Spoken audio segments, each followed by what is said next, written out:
gira de Mapa de Soledades en Galicia y sé que está cansado.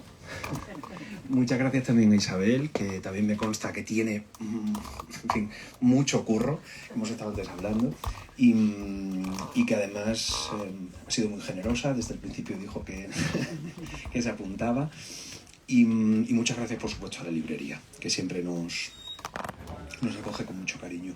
Yo normalmente me enrollo muchísimo, pero no me voy a enrollar ya a estas alturas porque Mapa de Soledades lleva 2 meses entre los lectores, llevamos 2 ediciones. Hablaba con Juan, que es un ensayo que se ha entendido muy bien, que es directo, y simplemente voy a permitirme la coquetería de citar a los dos citas, 2 ideas, 2 reflexiones que espero que si no sirven para a lo mejor calentar o para un poco romper el hielo, creo que sí que sirven para dejar bastante claro algunas cosas de Mapa de Soledades. En la cultureta Isabel dijo una cosa que me parece muy acertada, que dijo que es un ensayo que está cosido, que estaba cruzado con el hilo invisible que refuerza las buenas narraciones. Y empleé una serie de palabras que me pusieron muy contento como editor y que era un ensayo entretenido, que es un ensayo disfrutable, una lectura fluida y limpia. Y a mí todo aquello me pareció que son adjetivos que estamos acostumbrados a escuchar en una novela, pero no en un ensayo, y me parece que encaja muy bien con esta idea del hilo invisible de la narración, y de que Mapa de Soledades es, por encima de cualquier cosa, es el ensayo de un narrador. Y Juan dijo una cosa en Valencia que también me gustó mucho, y es que, ahí hablo un poco de memoria, creo que dijiste algo así, como que lo que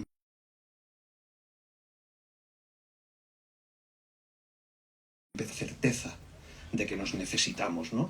Es decir, que el Mapa de Soledades no es tanto un libro sobre la soledad como un libro que al final la conclusión es que nos necesitamos, la necesidad que tenemos de contacto.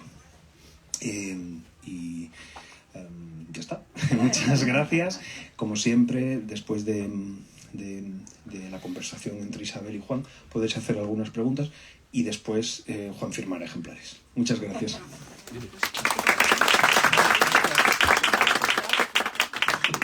Sí, pues como podéis ver, el talento literario lo tiene todo Juan.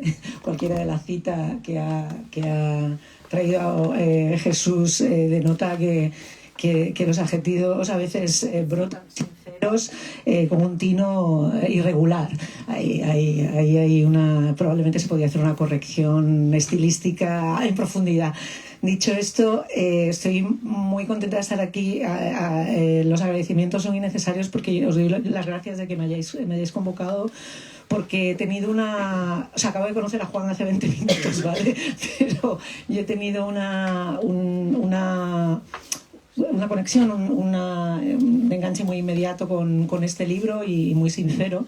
Teniendo en cuenta que no nos conocemos, no que tengas que conocer a los autores, pero me siento muy a gusto en la conversación con él, quizás también por las conexiones periféricas.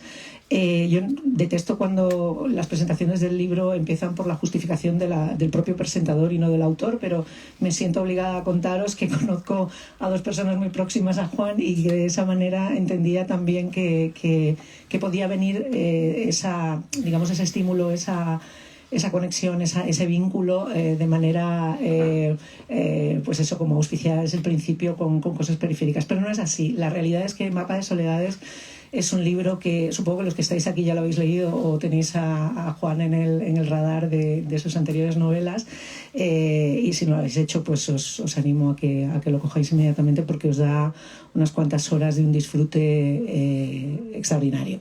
O sea, es un libro en el que he sentido un vínculo muy, muy inmediato, muy, muy, muy visceral y muy... y he entrado de una manera muy, muy intensa. Y quería empezar, Juan, por el tema que ha tratado, que ha dicho Jesús, que tiene que ver con el hilo, con la costura, con esa idea de que no es pespuntear, que es lo que sucede con muchos ensayos. Hoy en día yo lo que veo en la narración de la no ficción es que en ocasiones, por la necesidad de tener que salir al mercado, por la necesidad de publicar, tenemos un tema y ese tema sirve como paraguas para diferentes narraciones que luego se unen a veces de manera un poco por los pelos. Sin embargo, yo lo que veo en Mapa de Soledades es esa costura férrea, ese hilo invisible que decía Jesús, que es que todo tiene que ver, que tiene una estructura férrea, que es un relato compacto. Entonces, ¿en qué momento?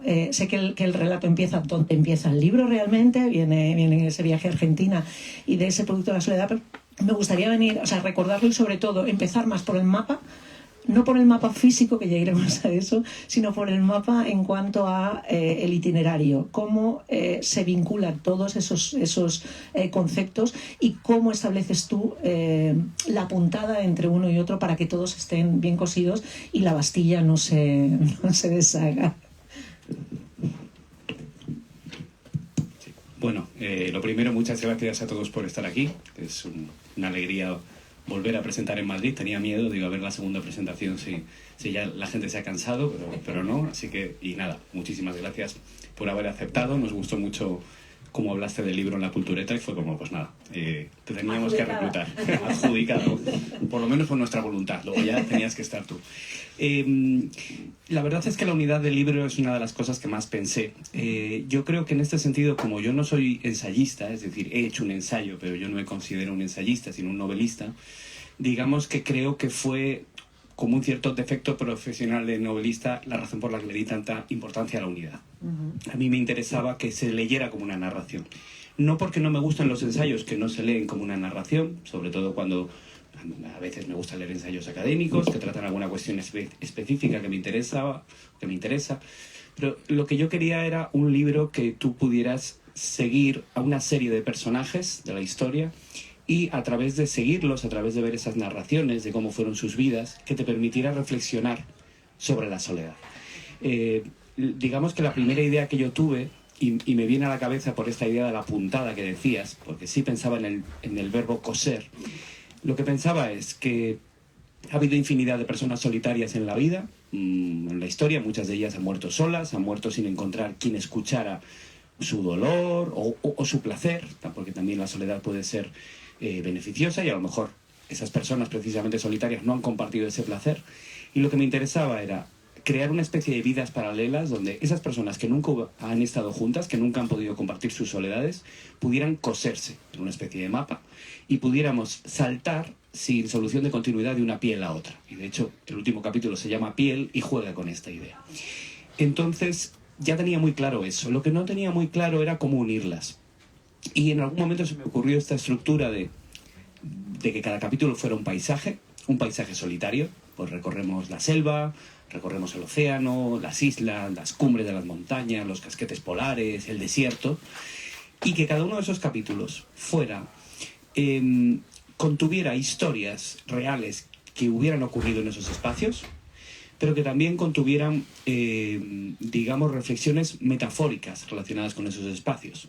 Por ejemplo, en el desierto acabé hablando de la soledad de los religiosos, porque generalmente se entiende el desierto como una metáfora de la búsqueda mística. O en las cumbres de las montañas, no solo hablé de los alpinistas, que sería quizás lo obvio, ¿no? Las personas que van a lo alto para encontrarse consigo mismas, sino también aquellas personas, por ejemplo, que por hacerse demasiado famosas se han sentido solas, es decir, han llegado a la cumbre de su carrera, la cumbre de la montaña, la cumbre de sus vidas, cuando miran alrededor están solas.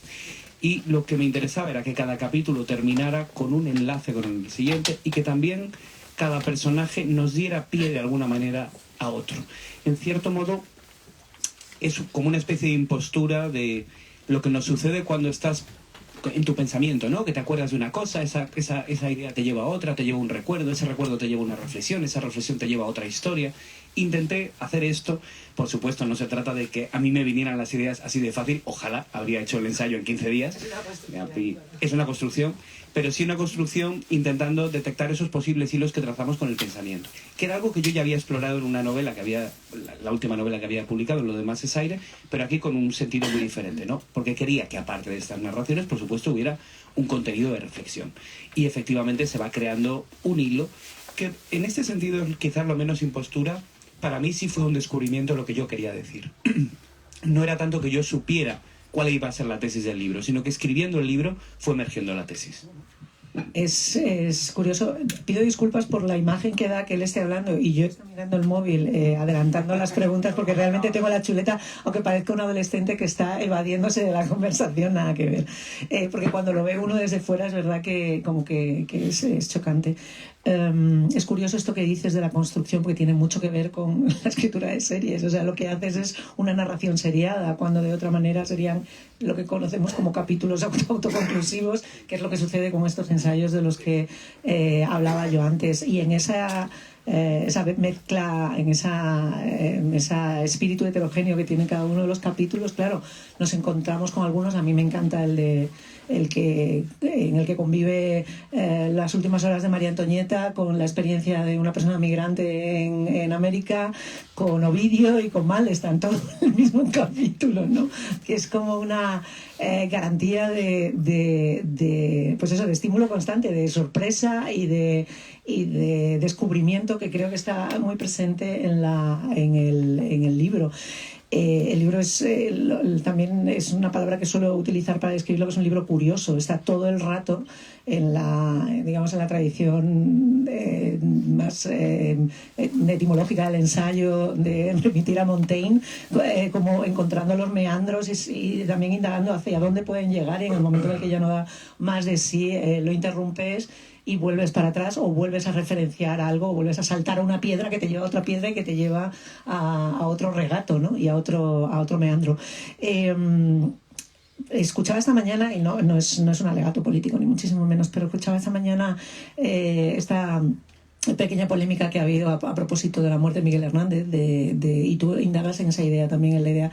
Bueno, ha sucedido que se ha, digamos, vocalizado que muere asesinado, y han salido medios a decir que no muere asesinado, sino que muere de tuberculosis, como si no hubiera una acción a propósito de eso. Pero yo pensaba que en esencia es la idea de morir solo, y nadie muere desde luego más solo que Miguel Hernández. Tú reflexionas mucho sobre la idea de la soledad ante la muerte. Esto está resultando un poco anticlimático porque estamos yéndose a los temas más duros al principio, pero luego vendrá la parte del postureo de la soledad, que también es súper divertida. Pero hablar mucho de eso, de la soledad ante la muerte, es uno de los temas fundamentales. El de María Antonieta, por ejemplo, no es exactamente el capítulo, pero sí que vuelves a transitar por ahí, ¿no? O sea, cuál es ese enfrentamiento de la soledad ante la muerte. Sí, efectivamente, uno de los últimos capítulos está centrado en la muerte, pero yo creo que la muerte late un poco en varios momentos, ¿no? Ya también en el primer capítulo, en el que hablo de Horacio Quiroga, que se aísla en la selva, y cómo su mujer acaba suicidándose por estar obligada a vivir allí. Digamos que sí es un tema que emerge mucho. Yo creo que porque la soledad ante la muerte, en realidad, me parece que es clave en nuestra experiencia de soledad, porque podemos dudar mucho, pues, qué tipo de relaciones sociales tenemos cada uno, cómo va a ser nuestras vidas, si vamos a estar o no acompañados, pero que vamos a morir solos, en cierto sentido, es evidente. Aunque estemos rodeados de gente, va a haber un momento en el que vamos a afrontar ese paso solos. Y yo creo que ese paso es el que, bueno, lo podemos ver evidentemente como la tragedia que es, pero también como el instante que da sentido a una vida. Digamos que nacemos y morimos solos. La soledad es, por lo tanto, una experiencia que todos vamos a atravesar en mayor medida o menor. Y por eso algo que sí reflexioné durante la escritura del libro es que precisamente si es un ingrediente que de manera imprescindible va a estar en nuestra vida, entonces no va a haber una vida plena si uno no reflexiona sobre qué es la soledad y aprendemos a lidiar con ella para bien y para mal. Aprendemos, creo, o deberíamos aprender, que tenemos que aprender a estar solos, porque es una parte imprescindible de nuestra experiencia. También que debemos saber cuándo no debemos estar solos, porque también la sociabilidad es una parte imprescindible de la experiencia.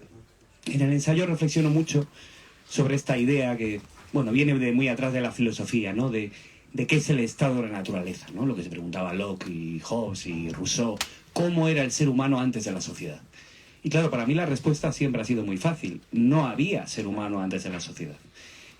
Todos los yacimientos arqueológicos lo que demuestran es que desde que somos homínidos vivimos de manera social. Los niños o los bebés no pueden sobrevivir solos si no hay un cierto apoyo, una estructura familiar. La familia no es sino una forma primitiva de sociedad. Por lo tanto, somos sociedad, estamos hechos para relacionarnos con los otros. También es verdad que vivimos también, digamos, cada vez más posibilidades de relacionarnos con los otros, cada vez hay más gente alrededor, cada vez estamos más obligados a una interacción permanente con grupos muy grandes, porque las pequeñas bandas y aldeas originales tenían unos 150, 200 miembros, ahora todos conocemos a miles de personas. Esto también puede ser algo abrumador, también tenemos que saber poner una pausa en eso. Entonces, digamos que me permitió todo esto reflexionar sobre mi propia experiencia, porque yo creo que acabé escribiendo sobre la soledad, porque yo me he dado cuenta de que en mi propia vida me he pasado toda la vida queriendo estar solo y toda la vida queriendo estar acompañado. Digamos que cuando consigo estar solo, de repente es como, Dios mío, ¿qué estoy haciendo con mi vida? No, necesito interacciones, necesito... Cuando tengo muchas interacciones, me siento abrumado. Y lo que digo, si yo ¿qué hago en este bar? Si yo lo que quiero es estar en mi casa, solo, ¿no? Con los pies en alto. Sí, o no, pero...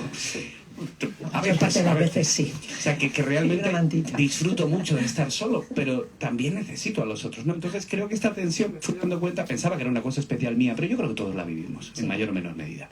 Entonces, digamos que creo que la idea de la muerte me llevó a reflexionar sobre eso. La soledad la tenemos que vivir, la tenemos que padecer, tenemos que aprender a disfrutarla. Creo que muchas de las personas que disfrutamos la soledad la disfrutamos porque primero la hemos padecido. Quizás porque primero en la infancia, yo por ejemplo en la adolescencia me sentí muy solo y creo que aprendí a disfrutarla y ahora lo veo como un pequeño logro. Gracias a que tuve una soledad no deseada, he aprendido a disfrutar y a buscar una soledad deseada. Pero creo también que hay que tener cuidado con la palabra desear o la soledad elegida, ¿no? Yo mismo a veces la empleo, soledad elegida frente a no elegida.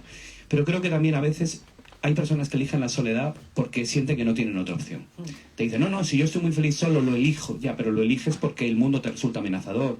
Lo eliges quizás porque tienes una patología. Y claro, la soledad no es buena o mala en función de la elección. Para mí es en relación a otras cosas.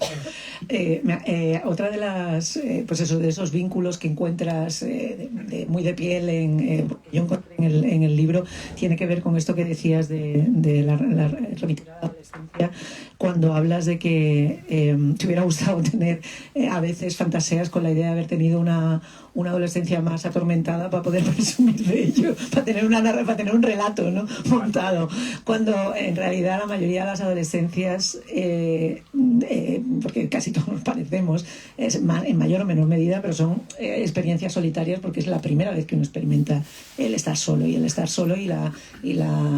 cortar el cordón umbilical y el pensar de que te tienes que enfrentar al mundo como individuo sin tener la red de seguridad, y es algo que es a la vez excitante y a la vez te atemoriza, ¿no?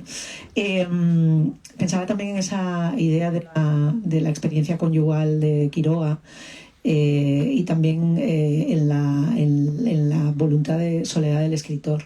No hasta el extremo de Quiroga, que era un ser profundamente egoísta, que arrastró a sus dos mujeres, una a la locura y a la otra al suicidio. O sea, es como... de verdad, ahora también hablaremos del tema de esa idea de cómo los señores se pueden permitir estar solos de una manera distinta, pero primero a la idea de la necesidad del escritor como ser solitario. Otro de los elementos en lo que también me siento muy identificada es en el tema del animal nocturno, como la persona que vagabundea por la noche no tiene que dar explicaciones de qué es lo que hace, de si está solo, está acompañado, porque está definitivamente solo. Si estás durante el día sin nadie, a lo mejor tienes que decir qué hace, y eso es también una reflexión que me resulta muy, muy pertinente. Pero con el tema del escritor, el escritor necesita la soledad. O sea, incluso, yo soy guionista y escribo en comunidad, pero llega un momento en el que te tienes que sentar a escribir. O sea, tú creas en comunidad, pero te tienes que sentar. Y eso no te lo quita nadie. Y eso es una necesidad imperiosa de la propia, digamos, del propio ejercicio laboral, pero uno lo busca o tiene unas ciertas aptitudes y entonces se mete en esto, porque también hay muchos escritores que son animales sociales y que necesitan de eso. Pensaba, fíjate, en una película que me encanta que se llama Tamara Drew, una película de Stephen Frears sobre un retiro de escritores que se van a la campiña inglesa. Es una comedia ligera, está basada en un cómic. Y tiene que ver con lo que tú hablas de que sí, nosotros somos escritores y nos retiramos a escribir. Hay muchos retiros de esos, de vente aquí al campo, te ponemos, pero al final son escritores que se sientan a comer todos juntos. O sea, al final terminan por comer todos juntos. Hay un momento en el que una pareja discute, que son los que les alojan a ellos, y se ponen a discutir delante de todo, montan un pollo y todos los escritores están sentados a la mesa mirándolos y dicen, no sabía que además de alojamiento proporcionaban material. Y es un momento maravilloso. Pero tiene que ver con esta idea de que por mucho que el escritor sea un ser recluso, también busca esa sociabilización, necesita esa mesa, ¿no? Aunque sea para encontrar material. Sí, es que es verdad que asociamos rápidamente escritura o arte y soledad. Y creo que hay una asociación que es razonable, es normal. Yo no sé qué viene primero, si el deseo de soledad que nos lleva a la escritura o si es la escritura la que te lleva a la soledad, no lo tengo claro. Pero por muy sociable que sea un escritor necesita tiempo solo para crear. También creo que las mejores ideas que uno puede crear quizás se pueden despertar en comunidad, pero solo se les puede dar forma en soledad. A mí muchas veces yo hablo con gente que me estimula mucho, me dicen algo que me hace pensar, pero claro, me hace pensar. Es decir, hay un momento en el que yo me tengo que separar de eso. Y creo que una de las claves de poder escribir, del arte, es tener momentos de apartarse de la vorágine de cosas, ¿no? No sé si a mí me pasa, no sé si os pasa a vosotros con los viajes, ¿no? Los viajes para mí son muy estimulantes cuando no hago muchos y tengo mi tiempo de soledad, por lo menos después del viaje. Cuando hago muchos viajes seguidos, nada pasa por mí. Digamos que no son experiencias, son hechos que se van sucediendo y los voy olvidando según me pasan. Y me pasa también en la sociabilidad. Si yo tengo una época de estar viendo a todo el mundo, digamos que todo el mundo me llena menos. Cada uno me llena un poco menos que el siguiente. A veces tener una conversación de 2 horas con un amigo y luego estás 3 días pensando en esa conversación y es mucho más enriquecedor que 2 meses de estar en una fiesta, ¿no? Espero que no duren tanto las fiestas, pero me entendéis. Entonces, creo que efectivamente el escritor necesita esa soledad, necesita en algún momento aislarse para reflexionar, para pensar. Está claro que el material viene de los otros, pero tienes que darle forma. Pero algo que también pensaba en el libro, a partir de un texto de Piglia que me gusta mucho, hay un momento que Piglia, el escritor argentino, se preguntaba cuál pudo ser la primera narración que se inventó, ¿no? En torno al fuego, en la prehistoria. ¿Cuál era ese primer relato? Y a él se le ocurre que puede haber 2 relatos. Dice, un relato posible es un viaje. Un cazador se aleja de la tribu porque se pierde o porque está buscando bisontes, por lo que sea. En determinado momento llega a un lugar donde nadie ha llegado, y entonces vuelve y lo cuenta. Y dice, esto sería el modelo de Odiseo. La segunda opción sería alguien que viaja con la cabeza. Es decir, un hechicero, un chamán, que de repente un día se droga o sueña o escucha unas voces y de repente dice, me acaban de revelar el sentido de la existencia. ¿Por qué esta montaña tiene esta forma? ¿Por qué el sol sale por el este? Y entonces hace un viaje mental. Y eso sería el modelo de Edipo. Él dice, cualquiera de estos 2 modelos, quizás los 2 al tiempo, son el origen de la literatura. Y yo escuchando o leyendo esto pensaba que esto nos revela que la literatura, el arte en general, pero la literatura, que es mi campo, requiere soledad, pero requiere comunidad. Porque en ambos casos el relato termina con llego y lo cuento. Es decir, hay un ejercicio de comunicación. Y una comunicación que no solo tiene esta dirección, no solo yo escribo un libro, os lo envío y ya está, y yo me quedo fuera, y vosotros recibís algo y yo no recibo nada. Para empezar, yo recibo a los lectores incluso antes de que me lean. Porque el hecho de pensar para el otro, que es lo que uno hace al escribir, ya me devuelve la imagen del otro. Ya me obliga a entenderme desde fuera. Me obliga a leer mi propio libro. Y luego, por supuesto, a través de experiencias pues, como esta misma, ¿no? Y los lectores con los que hablas, y alguien te dice, leí esto de tu libro y me pareció esto, entonces tú... Digamos que yo creo que escribimos porque necesitamos comunicación. Y yo creo que sí, muchas veces los escritores somos solitarios, pero creo que todos tenemos hambre de vínculo. Y que a veces uno escribe en busca de esa pertenencia, de esa sensación de, a ti te pasa lo mismo que a mí, tú sientes lo mismo. Estamos buscando reintegrarnos en la comunidad. Esta idea del escritor que escribe desde la Torre de Marfil, no le interesa lo que piensan los demás, yo no sé si es real, no sé si de verdad hay gente que es así, que le da igual, pero desde luego no es la mía, no es mi visión, ni es la visión de la gente que conozco.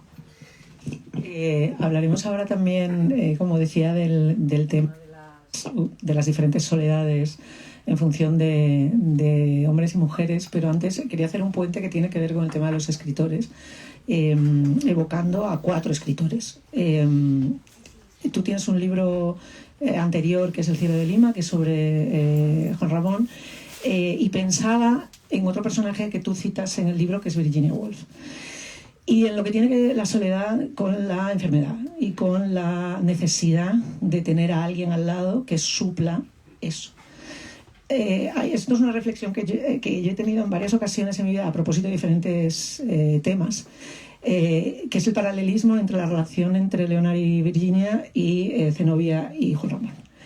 Siempre pienso que si Leonard hubiera sido Zenobia, igual Virginia Woolf se hubiera tirado al río, porque hubiera estado pendiente. Y esa es la diferencia entre lo que hacen las mujeres y lo que hacen los hombres en un momento determinado, ¿no? O sea, Zenobia es una artista de primera, es una escritora de primera, es traductora, es escritora, y está en función de las necesidades de una personalidad depresiva que está todo el rato al borde de la ruptura. Y sin embargo, si él le sobrevive, es precisamente porque ella está ahí. De hecho, le sobrevive poquísimo tiempo, porque muere poco después. Pero creo que tiene que ver con, no sé si ves ahí algún tipo de atisbo de certeza en que esa soledad que algunos anhelan solamente se puede permitir si tienes una persona al lado que te está proporcionando una garantía vital. Y tiene que ver con personalidades, de nuevo con el espíritu creativo, con la personalidad creativa, que a veces es tormentosa y es conflictiva. Siempre necesita tener un tope, siempre necesita tener un freno, y lamentablemente ahí también se ve el sesgo de género. No funciona igual, no funciona de la misma manera.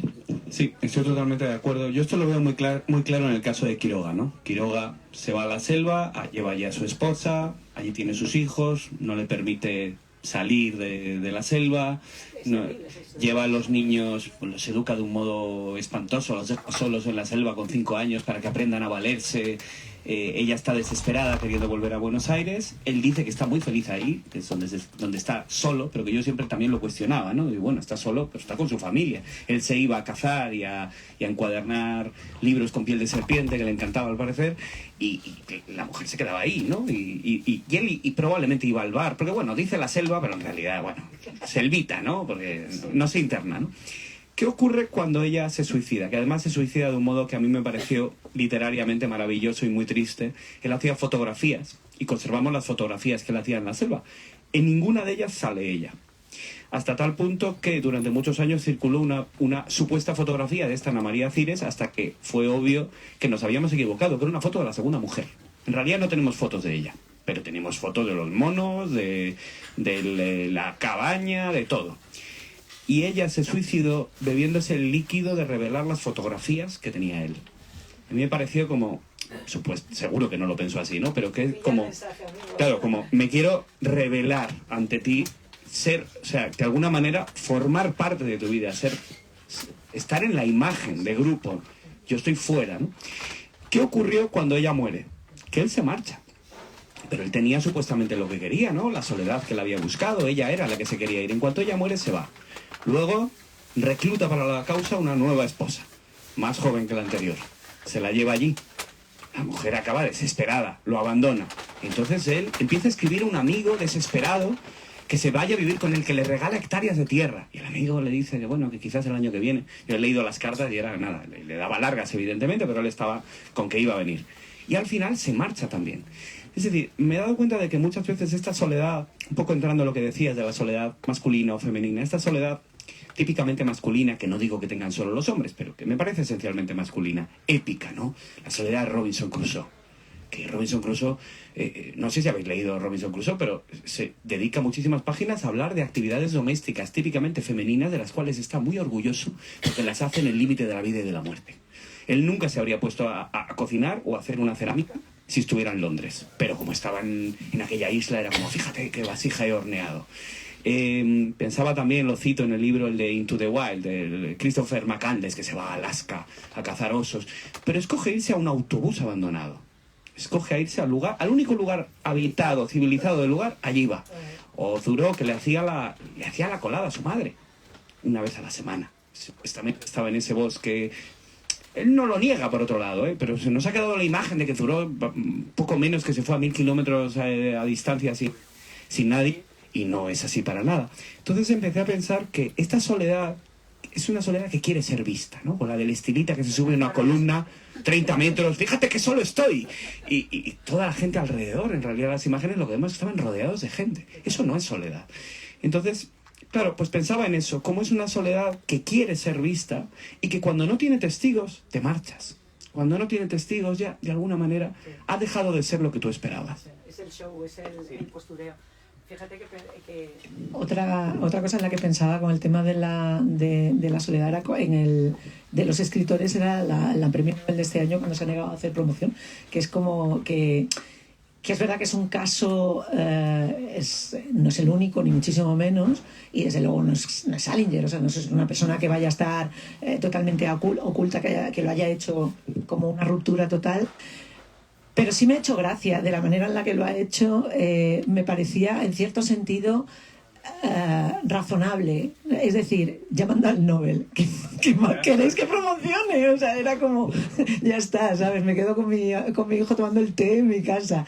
La verdad es que lejos de lo que me provocan ese tipo de salidas de pata de banco, que normalmente pienso que son pues eso, postureos para darse importancia, esta me hizo gracia. Me pareció que era, pues sí, yo voy allá a agradecerlo y todo lo que queráis, a la ceremonia, no vamos a hacer el feo, no como otros.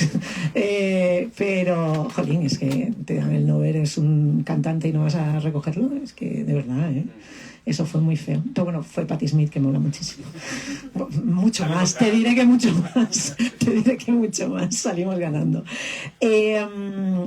Otra cosa que recordaba, entramos ya en el tema este de un poco de las soledades discriminadas por género. Pensaba en un muy buen amigo mío, que es guionista y que durante la pandemia presumió mucho de haberlo pasado fatal. Y digo presumió mucho de haberlo pasado fatal porque realmente presumió de la experiencia de lo traumático que había sido la risa, haber estado aislado. O sea, él está casado y tiene 2 niñas pequeñas y decía, no os podéis imaginar lo mal que lo he pasado en estos últimos 10 días, que he tenido que estar aislado en una habitación escribiendo todo el rato sin poder abrazar a mis hijas. Y yo, lo siento, me estoy riendo y os puedo parecer insensible, pero yo solamente pensaba en que su mujer estaba al otro lado de la puerta con las 2 niñas, exactamente igual de sola, pero encargándose de todo y poniéndole la comida en la puerta todos los días. Entonces, el tema de que sí que lo pasó fatal, pero hablemos un poco de esa soledad doméstica, de cómo se invalida por esa épica que tú hablabas de los señores que se van, de los Jeremías Johnson, que quieren ir a vivir en su hábitat natural y que consideran que pasar al fuego a medio conejo que han cazado con sus manos es una cosa de la que deben incluso dar explicaciones, por si acaso se llama confusión, y de la profunda soledad que se puede sufrir estando rodeada de gente todo el rato y sobre todo sirviendo a gente todo el rato, que es lo que ha sido la soledad de la ama de casa tradicionalmente. Sí, efectivamente hay un capítulo llamado Hogar donde se reflexiona sobre estas cosas. Creo que uno de los primeros hilos de los que tiré para llegar ahí fue a través de, no sé si lo recordáis, hará un par de años, esta mujer, Beatriz Flamini, que se metió 500 días en una cueva. Y de repente pensé que era una experiencia, o sea, que me pegaba más que lo hubiera hecho una mujer a que lo hubiera hecho un hombre. Y empecé a pensar que por qué. Y empecé a pensar en esta idea de esa soledad discreta y no productiva, es decir, una mujer que se habrá pasado toda la vida produciendo, ¿no? Y de repente es como, mira, yo lo que quiero es que me dejen tranquila en una cueva 1 año y medio, y cómo todas las narraciones de las soledades masculinas están todo el rato haciendo cosas. Y bueno, empecé a pensar que el hogar, aunque intuitivamente no parecería un lugar de soledad, lo puede ser y mucho, y muy especialmente para las mujeres a lo largo de la historia, ¿no? Porque, claro, primero a través de la escasa valoración que ha tenido el trabajo doméstico, donde estamos acostumbrados a pensar que el trabajo fuera de casa es productivo y que el trabajo dentro de casa no es productivo. Es, bueno, un trabajo que hay que hacer, pero que es más ingrato, es menos visible, no está tan valorado. Y desde ese sentido, claro, ya es una forma de soledad el que tú estés desempeñando un trabajo que no está siendo visto. Entre otras cosas porque el trabajo doméstico, curiosamente, aspira a no ser visto. Es decir, tú lo que quieres es tener la casa perfecta que es como tiene que estar. Y claro, cuando tú ves una casa limpia, no ves el trabajo. Ves el trabajo cuando ves la casa sucia y entonces piensas todo lo que hay que hacer. Pero la casa limpia parece no requerir trabajo, parece que, bueno, es mantener. Pero es que el mantenimiento es tan productivo como ir a coger el tren de las 8:20 a Nueva York y volver como Don Draper con el sombrerito a ver qué ha hecho tu mujer mientras tanto, ¿no? Entonces, en ese sentido, ese trabajo no ha sido visibilizado. Al mismo tiempo, no has tenido un trabajo que te haya permitido interactuar fuera de casa. Y en ese sentido, es un espacio de soledad. Sí, rodeado de tu familia, pero es que hay una diferencia. Ellos llegan a la casa como refugio, después de una vida activa fuera. Pero ellos están llegando a tu centro de trabajo. Tú vives en tu centro de trabajo. Y además, como digo, no estando visibilizado ese trabajo. Me parece que hay una fuente posible de soledad muy intensa. También en la maternidad, ¿no? Que también hablo sobre el tema en el mismo capítulo. Claro que es una paradoja. Por un lado, yo veía, ¿no?, en blogs de maternidad que se repetía la frase "ya nunca más estarás sola". De una manera positiva, entendía, pero claro, por otro lado es como, sí, pero eso también es verdad, ya nunca, lo que decía Berta Dávila en una cita que me encantaba, que dar a luz es también un duelo, un luto por la mujer que fuiste y que ya no volverás a ser. Y aunque yo es una experiencia que no puedo tener por razones evidentes, he aprendido a comprenderla, ¿no? Y digo, claro, y al mismo tiempo, pues muy a menudo sentirse sola ante determinadas tareas que muy habitualmente van a seguir haciendo las mujeres en relación a la crianza, y al mismo tiempo no poder estar nunca sola. Claro, es que digamos que se convierte en algo, pues para mí, muy interesante. Y desde ahí también, digamos que hay un momento en el que hago una especie de viaje a través de las habitaciones de una casa, ¿no? Una casa simbólica, que es la casa en la que todos podemos pensar en un momento que llego a la habitación, ¿no?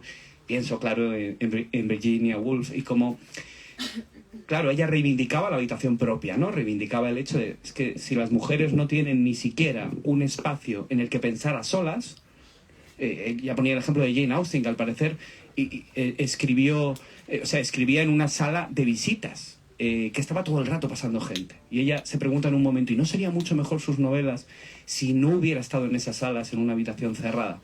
Pero claro, luego llega el segundo grado, ¿vale? Una habitación cerrada. Muchas mujeres a lo largo de la historia han tenido una habitación cerrada, pero ha sido lo único que han tenido. No han tenido la llave, simbólicamente, ¿no? Sí, ese es tu espacio.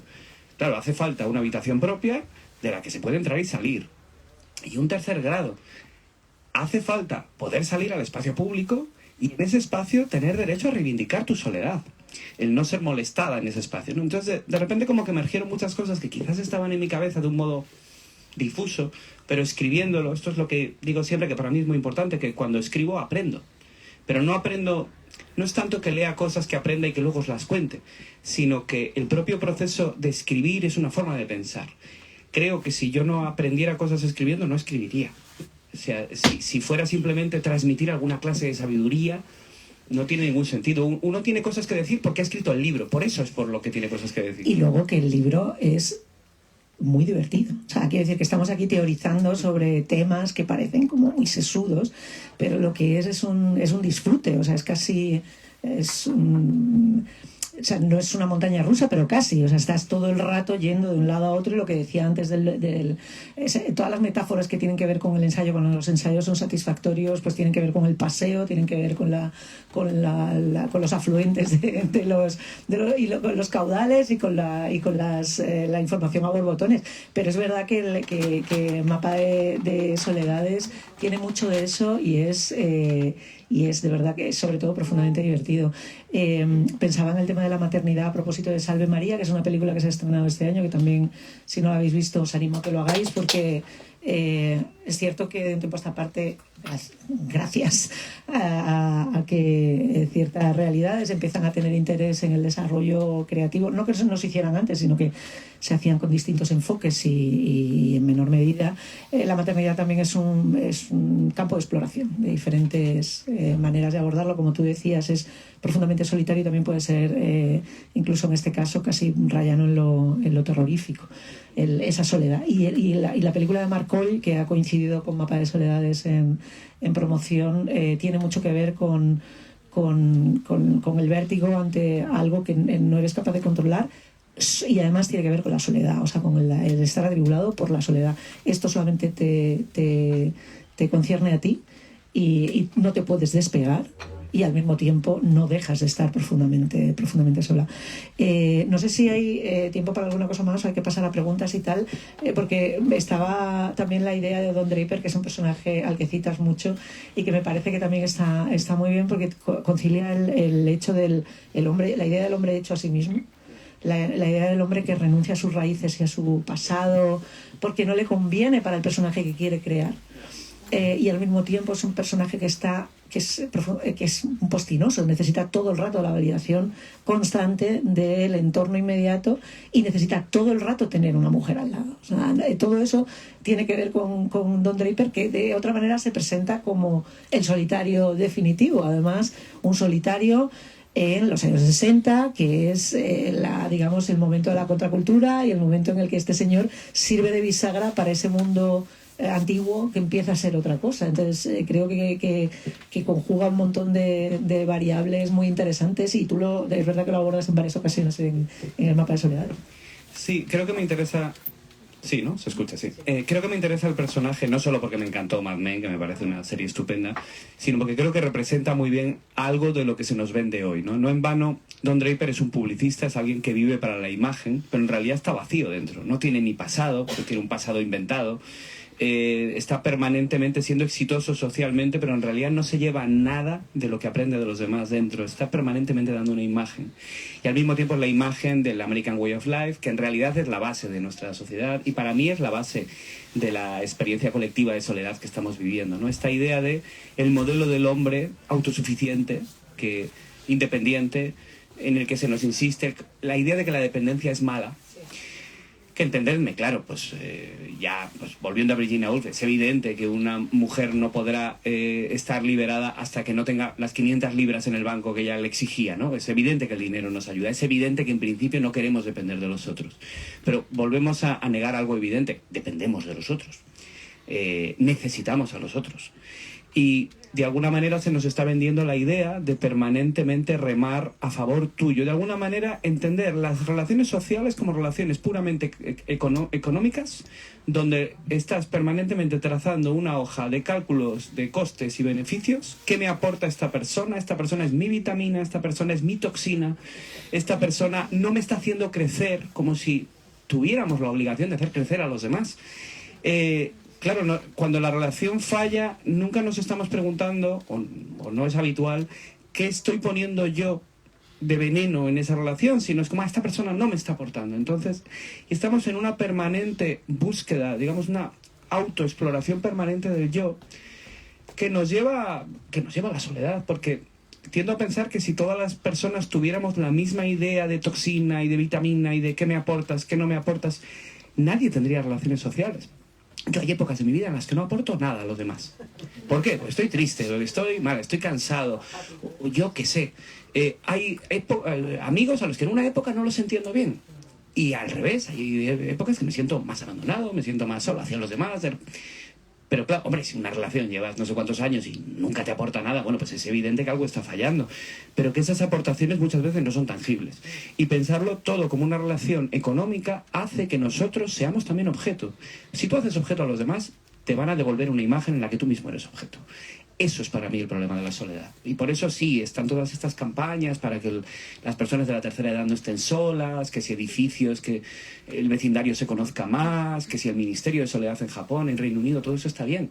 Pero si no cambia lo que valoramos como deseable, y nos damos cuenta de que esa imagen de lo deseable es una imagen que nos condena al sufrimiento, entonces no va a cambiar nada a nivel global. Hay una cosa que está muy bien, y ahora ya abrimos el turno de preguntas. También en Mapa de Soledad es que tú tampoco incides demasiado en el tema, digamos, más superficial, que tiene que ver con la tecnología en ese tema de lo que nos provoca la soledad.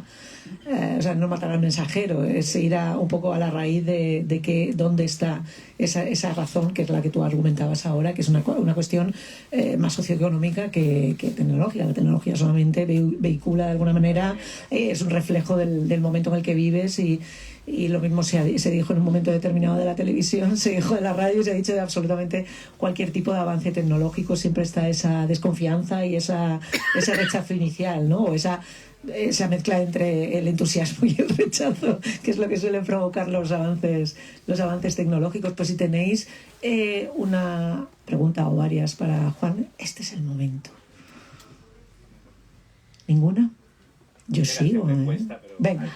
Yo te voy a hacer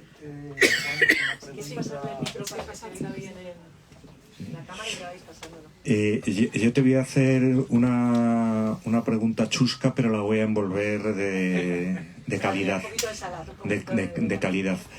Solo he leído, que además te cuento la anécdota de que yo hacía un año exactamente, porque coincidió con la victoria de Milei, que no hablaba con Andrés Barba y Carmen Cáceres. Y fue a hablar con ellos y empezar en el avión a leer tu libro y encontrarme en el primer capítulo a esos personajes. La pregunta chusca directamente es si existe Roque. Y el envolvimiento es que nos cuentes desde la cocina del escritor cómo has manejado la autoficción. Es decir, supongo que todo lo que tiene que ver con Horacio Quiroga en el capítulo que yo he leído y con todo lo que habéis hablado en el resto de los capítulos está documentado, y hay siempre un quizá en las hipótesis que tú lanzas. Pero Juan Gómez Bárcena, ¿qué de real es? Era mi colchón, ¿eh? Bueno, la pregunta, para los que no hayáis leído el libro, tiene que ver con que en el primer capítulo, bueno, es de hecho el primero que escribí, porque es también el primero que viví en cierto punto de cara a escribir el libro. Hice un viaje a Argentina con una beca, donde iba a dar unas charlas en la Universidad Nacional de las Artes, iba a dar unas clases, me iban a presentar a todo el establishment literario argentino desde Borges en adelante. Un señor llamado Roque Larraqui, que es un escritor de cierta reputación en Argentina y está publicado también aquí en España con Fulgencio Pimentel. Quedé el primer día con él, me empezó a contar todo lo que íbamos a hacer, me iba a llevar en coche por la provincia. Yo, qué majo, señor. Muy bien. Ya me dijo, pues te llamo mañana. Y bueno, nunca me llamó.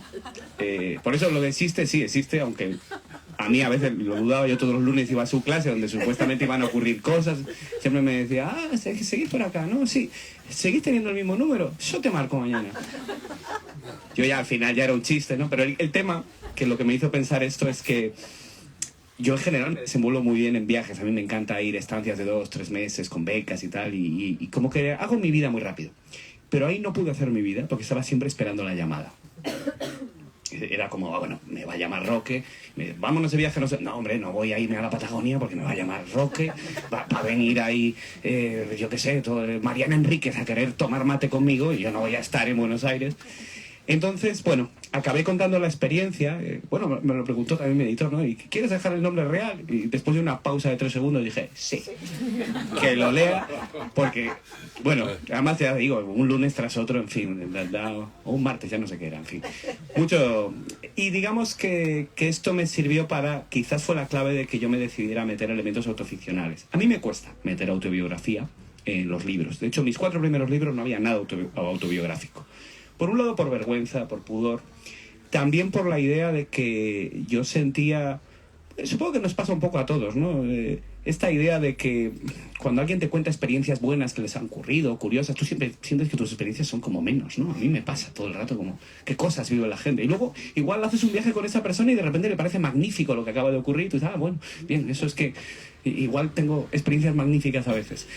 Y digamos que me costaba pensar que en esa experiencia hubiera algo interesante. Quizás también es una experiencia de infancia, ¿no? Yo siempre sentía que lo que yo aportaba a las conversaciones tenía que ver con lo cultural, con la imaginación, con lo que a mí se me ocurría pensar, no tanto conmigo mismo. Y con el 5.º libro ya, en parte por esta mujer de aquí que exigió que esto estuviera, que estaba relacionado con la historia de mi pueblo, y sí, había muchos siglos ahí, muchas cosas, pero en un momento era como, bueno, pero ¿esto quién lo está escribiendo? Esta persona que tú eres, ¿dónde está? Entonces, pues hubo ahí unas páginas donde ya coqueteé con la autoficción. Aquí he estado más presente, me ha costado menos, no sé si porque me he acostumbrado o porque lo he visto más intuitivamente obvio que tenía que estar. ¿Por qué? Porque como hemos dicho, no es un ensayo académico, es decir, no es la tesis definitiva sobre la soledad. Es un ensayo que, en el mejor sentido de la palabra, para mí, es caprichoso. Es decir, cuenta lo que a mí me interesa de la soledad. Intento contarlo todo, pero no lo cuento todo con el mismo acento. Y hay referencias obvias. No hay un capítulo sobre Thoreau, que sería obvio. Sería obvio, en un libro sobre la soledad tiene que estar eso. A mí no me interesaba tanto, lo veía ya más trabajado, tal. Entonces yo quería hacer algo más ligado a cómo veo yo la soledad, que me hace pensar. Y para eso lo que pensé es, si yo me quito, si no aparece ninguna de mis experiencias, parece que estás diciendo, esta es la mirada objetiva sobre la soledad, pero no es esto. Entonces yo he querido que de vez en cuando aparecer yo para decir, bueno, yo te cuento esto porque yo he vivido esto. Y entonces esto que yo he vivido a mí me ha llevado a reflexionar esto. Como a mí me ha ocurrido esto, existe este capítulo, que a lo mejor no existiría si yo no hubiera tenido esta experiencia. Entonces para mí fue un ejercicio de intentar mostrar mis cartas. Yo he vivido esto, esta vida me ha llevado a la escritura de este modo. Y entonces me ha costado menos. Pero a todo esto, el siguiente libro no hay nada de autoficción. Ya no sé si luego, pero... ¿Más preguntas? Allí. ¿Pasáis el micro? Sí, bueno, habiendo leído cosas anteriores... Hay que darle abajo. Gracias. Sí, habiendo leído cosas anteriores tuyas, empezando por Canadá y hasta el anterior, ya me imaginaba que este libro no podía ser un ensayo en sentido estricto, desde luego alejado de lo académico. Entonces, desde ese punto de vista, el hecho de adquirirlo ya me satisface, porque voy a tener una lectura interesante que pasa por diversos aspectos narrativos, seguro, ¿no? En ese sentido, yo creo, ya aludiendo a estos primeros libros, quizás el de Canadá es ya un ejemplo que apunta al tema de soledades, claramente, porque es la forma, desde luego, profunda de expresar la soledad. Como no lo he leído, pues no sé exactamente si hay algunos aspectos de algo que enlaza con una autoficción total. Y es que, según entraba en la librería Alberti, estaba apuntado a adquirir el libro y he hablado con un señor sobre la España vaciada. Y entonces ahí me ha surgido, ahora según hablábamos, de si realmente se podía tratar el tema de la sensación de soledad del colectivo. Es decir, aquellos conjuntos, no sé, a lo mejor está expresado en el libro, pero me parece un tema interesante también cómo determinados colectivos, como puede ser Teruel existe, pueden sentirse verdaderamente solos y qué calidad tiene esa soledad, ¿no? La verdad es que en el libro, de manera específica, no hablo ni de la España vacía ni demasiado de la España rural. Aparece más, o de lo rural, aparece más como un contrapunto de lo urbano. Y aunque sí, hablo de ello evidentemente, y sobre todo me centré más en la soledad de la masa, ¿no? En la soledad de la muchedumbre, que yo jugaba con una palabra que ya no existe, está en el diccionario pero que nadie usa, que es soledumbre, que me parecía que sonaba muy bonita y que al mismo tiempo con la rima con muchedumbre parecía jugar con ese sentimiento que yo creo que todos hemos vivido, ¿no? De estar de repente... Porque sí, es obvio que si tú estás en un pueblo con 5 habitantes te vas a sentir solo, en algún sentido, que es posible sentirse solo. Quizás es menos obvia la idea de cuanta más gente a tu alrededor, más solo se siente uno. Y sí he intentado, sobre todo, hablar de esto. Pero no me meto, fíjate, es otro de los ejemplos de algo que podría haber tratado. Podría haber sido un capítulo que fuera el pueblo, o el campo vacío, pero no aparece más como contrapunto. Y lo que decías de la novela Canadá, efectivamente, de hecho, el que yo escribiera esa novela creo que fue una de las claves de que escriba este libro, porque una de las cosas que yo siempre pienso cuando se me ocurre una idea, se me ocurren, como a todos los escritores, muchas, y la mayoría las abandonas. Muchas las abandonas porque son malas ideas, pero a ti te parecen buenas durante un rato. Y a veces abandonas ideas que son buenas ideas, al menos desde tu criterio, pero que te das cuenta de que tú no eres la persona para escribirlas. A mí a veces me ocurren ideas que digo, esto estaría muy bien, pero me pongo a pensar y digo, esto no encaja conmigo en algún sentido. Y cuando pensé en escribir sobre la soledad, lo primero que pensé es, yo tengo algo que decir sobre la soledad. Pues lo mismo, no, me parecía que estaba bien la idea, pero... Y entonces me acordé de Canadá, que me imagino que muchos no la conozcáis, una novela ambientada en Hungría, año 45, hay uno, bueno, no se dice ni el año, ni se dice el país, lo vas deduciendo. Un hombre llega a su casa y dice que creía que la casa iba a estar en ruinas y que no lo está, y lo primero que dice es que se apena de que no esté en ruinas. Y él se mete en esa casa y no vuelve a salir en 11 años. Y lo que tenemos es su proceso de degradación en esa casa, no sabemos por qué, pero poco a poco vamos entendiendo que es un superviviente del Holocausto. Y digamos que es una novela que lo que busca es contar lo que en general no cuentan las novelas. Los testimonios sí, las novelas no tanto. ¿Qué pasa después? ¿Cuáles son las secuelas? Muchos libros, muchas películas terminan en la liberación. Pero en realidad aquellos que tenían el síndrome de campo, como lo llamaban, o estrés postraumático, nunca salieron de Auschwitz en cierto sentido. Entonces a mí me gusta hablar sobre eso. Entonces, una novela que transcurre en una habitación durante 11 años, un único personaje, y a veces hay algunos personajes que medio interactúan, pero en realidad estás solo. Y pensando en esto digo, hombre, si he escrito una novela sobre un tipo de 200 páginas solo, es que algo del tema me interesa, ¿no? Y ahí es como que un poco me decidí a lanzarme sobre... Pero en realidad todos tus libros, ¿no? Porque El cielo de Lima, Juan Ramón Un se tipo siente que se acompañado enamora de y alguien que no Georgina existe. Hübner en realidad no existe. Sí. Y en Ni siquiera los muertos, un tipo solo que persigue a un Juan que nunca está y al que no consigue nunca encontrar, ¿no? Como veis, soy muy sociable. Y... Sí, es verdad. Mira, Una cosa a propósito de lo que decías del tema rural, la confrontación con lo urbano. Otra cosa que no es el libro es, aparte de previsible, es él está todo el rato intentando evitar el lugar común. Está intentando, además hay veces que incluso le ves el proceso mental porque casi lo verbaliza, que como por aquí, no por aquí. Porque está intentando eludir el cliché. Y eso tiene que ver también con elegir el espacio urbano en lugar de lo obvio que sería, pues algo, pues es un páramo, es más lógico, pero eso está más reservado quizá al momento de la isla. Hay una palabra a propósito de soledumbre, supongo que os pasa a todos cuando estáis leyendo cosas, hay veces que también incluso estáis escuchando una experiencia sinestética de estar escuchando canciones todo el rato, o temas musicales que evocan lo que estás leyendo, y evocaba todo el rato el estándar de In My Solitude, y pensaba también cómo se escriben las soledades en función de quién las canta o quién las crea, porque claro, es una creación de tres señores para que la cante una señora con una voz melancólica, y está interpretando lo que es la soledad, en lo que ellos proyectan que debe ser la soledad, ¿no? Que realmente es esa soledad que solamente se colma, de alguna manera se elimina o se atipla, se amortigua con el momento romántico, el que aparece la pareja y se junta la pareja, ¿no? Pero es verdad que te lleva a Mapa de Soledades a ese tipo de experiencias mixtas que tienen que ver también con, no solamente con la literatura, sino con todas las... Hay muchísimas, tengo un montón de películas apuntadas y de series apuntadas en el último a lápiz, luego te las enseño, de cosas que iba pensando, ¿no? Como que iban remitiendo unas a otras, porque es ese tipo de narración, es muy estimulante en ese sentido. más preguntas. Allí al fondo. A ver.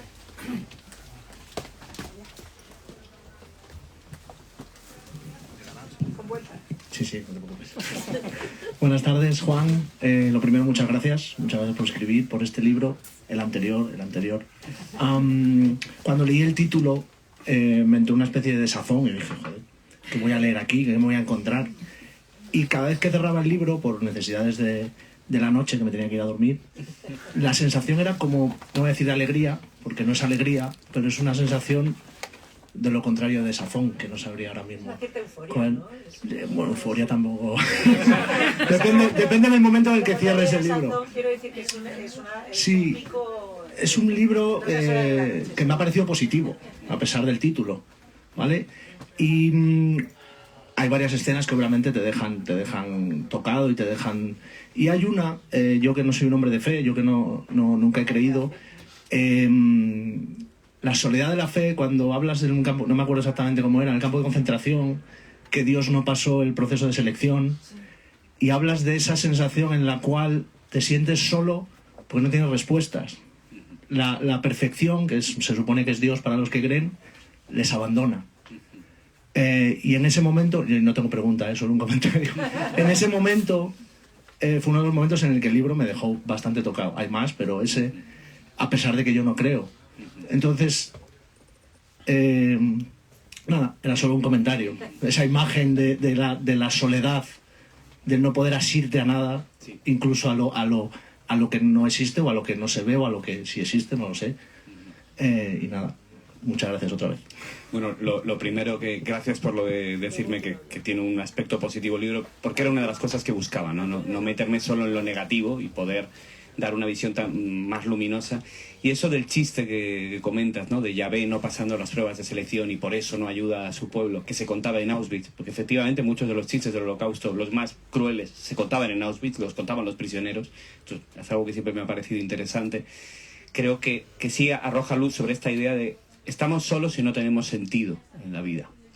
Y citaba otro caso que a mí también me impresionó mucho, que en realidad viene de documentación de otra novela mía, de Ni siquiera los muertos, como cuando llegan los franciscanos, los 12, porque eran 12 como los discípulos, a Nueva España, a México, al poco de empezarse la conquista, tuvieron un diálogo con los jefes, ¿no?, de los sacerdotes aztecas, y hay un momento, se recoge ese diálogo, probablemente literaturizado, pero se recoge. Y hay un momento en el que le dicen, bueno, nos habéis demostrado que nuestros dioses no existen, que nuestros padres se equivocaran, entonces ahora dejadnos morir. Y me pareció una frase como, claro, es que si acepto tu punto de vista, ¿qué sentido tiene que yo exista? Y no en vano el 90% de la población del mundo azteca murió en los siguientes 50 años. No solo por eso, pero sí se sabe que hubo suicidios colectivos, es decir... Pero bueno, lo podemos ver desde el lado positivo. Mientras haya sentido en nuestra vida, mientras sepamos encontrarlo, mientras sepamos tejer un relato en el que tenga sentido nuestra existencia, estamos también blindados ante cierto tipo de soledad. Hay un mogollón de chistes a propósito de los campos de concentración y Dios, porque los hacen todo el rato. Hay uno que a mí me encanta, que es el de dos rabinos haciendo chistes a propósito del holocausto, tal, y Dios se enfada con ellos y le dice, ¿qué hacéis riéndoos de esta barbaridad? Y dice, tú cállate que no estabas allí. Y es otra de las maneras de enfrentarlo. Y el tema de la fe está también muy presente, primero por ese retiro que tú cuentas en el monasterio, que es uno de los capítulos además con más fuste, además es que funciona casi como un cuento realmente. Y luego a propósito de la ficción o la no ficción, y luego también por esa reflexión que tú haces, que a mí me parece estupenda, de esta idea de en la ausencia de Dios personas deciden no vivir, o lo contrario, como para los antiguos el hecho de la soledad no existe porque están siempre acompañados por la fe, ¿no? O sea, alguien que se pierde en una isla desierta no considera que esté solo ni reflexiona sobre su propia soledad porque no piensa que esté solo, está en compañía de Dios todo el rato. Una última... por aquí había una pregunta, pues la penúltima. Vale. Hola, buenas tardes. Sobre todo decirte que yo te he descubierto este año y desde entonces no he podido parar de leer primero para adelante y luego para detrás. Entonces, bueno, el libro se lo recomiendo a todo el mundo y el autor sobre todo. A mí solo me divierte como Gómez Bárcena García Márquez. No tiene nada que ver un autor con otro. No es mi madre, ¿eh? No, pero soy paisana y yo soy de Lierganes. Entonces la pregunta es bien sencilla. ¿Para cuándo el siguiente? Porque yo ya no tengo muchos recorridos, que no puedo esperar tanta promoción. A ver, estáis todo el día de promoción y, oye, me perdí una por la Dana. Y yo digo, pero este chico tiene que seguir escribiendo, ¿qué va a ser de los lectores? Bueno, pues muchas gracias lo primero. ¿Para cuándo el siguiente? Pues yo diría 2026. Ya estamos en ello. Estoy ahí trabajando, yo no paro nunca. No sé si es bueno para mi salud y para mis horas de sueño, pero espero que sea bueno para alguien. Por ejemplo, para ti, a ver si es verdad, a ver si te gusta. Tengo que cuidarme para llegar al siguiente. Pues 2026, así que ya me dirás. Muchas gracias. Y por ahí también. Sí, yo creo que este llega antes. Nada, pues soy rápido. Un poco por hilar con la reflexión que ha hecho él. A mí me ha pasado leyéndolo que he reflexionado mucho sobre qué me producen los personajes solitarios en la literatura. No tengo muy claro qué me produce el Juan de la autoficción que se siente solo cuando es adolescente, porque ha habido momentos que me ha producido una empatía enorme y que de hecho me ha hecho sentirme acompañado, pero también ha habido momentos que me ha producido una tristeza brutal. Tú que has reflexionado mucho para escribir este ensayo sobre solitarios de la literatura, ¿qué te provocan a ti las soledades de los personajes? Pues sobre todo, yo creo que leyendo sobre otras soledades, lo que más de alguna manera me ha llenado es darme cuenta de que muchas experiencias que yo consideraba propias de mí, en realidad son universales. Ya sé que esto es una idea obvia, pero hay elementos donde a veces no está tan claro, ¿no? Y a veces también parte de la noción del trauma es sentir... Cuando tienes un problema con una parte de ti o con una parte de tu pasado, es que no llegas a verlo nunca completo. Digamos que aparecen como elementos parciales que en general te hacen daño y los apartas. Pero cuando adquieres una distancia, de algún modo ver las soledades de personas, a veces son personas a las que admiras, a veces no, de repente como que te obliga a mirarte desde la misma distancia y ponerte en relación con Ovidio, con Hitler, con Virginia Woolf, con Emily Dickinson. Y sí he sentido mucha comunidad. Sí he sentido mucha comunidad con muchos de estos personajes, como que realmente algunas de estas experiencias me han dado ganas de abrazarlos. No en vano el libro termina con un juego con la piel, ¿no? Con de repente sentir qué sería acariciar. Hay un momento que calculo un mapa hecho de piel, cuántas pieles solitarias hay viviendo ahora mismo, ¿no? Ya hasta hago el cálculo, me encanta esto numérico, cojo las estadísticas, digo, tamaño, no sé si era isla de Mallorca, algo así, no recuerdo. Eso sería la soledad. Como que sí me he sentido integrado en esas soledades. Y creo que era lo que de alguna manera yo había querido hacer para, como con un ejercicio un poco benjaminiano de justicia histórica, ¿no? Para ellos, pero al final ha sido para mí. Al final uno escribe para uno y para los demás, pero fundamentalmente para uno porque somos egoístas. Está bien. Pues con esta exaltación del egoísmo en una conversación sobre la soledad nos ha quedado un lazo precioso. No, muchas gracias por haber venido. Yo creo que Juan se ha sentido muy abrazado, muy piel con piel, y de verdad que quien no lo haya leído os va a encantar. El libro es precioso. Muchas gracias, Juan. Enhorabuena, Juan.